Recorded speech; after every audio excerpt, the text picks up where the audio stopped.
Hey guys, in this video I'm going to show you how to download and install Quantower. If you find this video helpful, please consider to like this video and subscribe to my channel. In saying that, let's just jump straight into the video.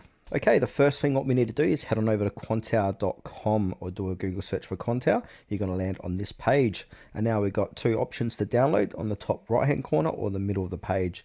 I'm going to choose the middle of the page here. Then it should say get your own Quantower, and this is for Windows 10, 11, 64-bit. So now click on download, and now this should start downloading in the background. So if I open up my downloads on Google Chrome, you can see this is downloading.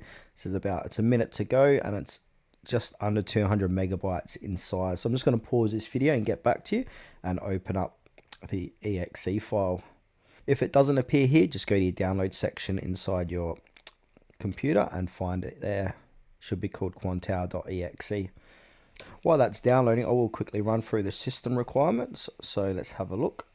Okay, so your system requirements, you need Windows 10 or 11, net.8. In most cases, the platform asks to update to net, the latest version for the Microsoft official website. You need at least 1 gigabyte available disk space, and the following hardware specs are very much recommended for a fast system. So at least 16 gigabytes of RAM, a minimum of 4-core CPU, and an SSD. Okay, so now that is downloaded, so I'm going to open it up and run it.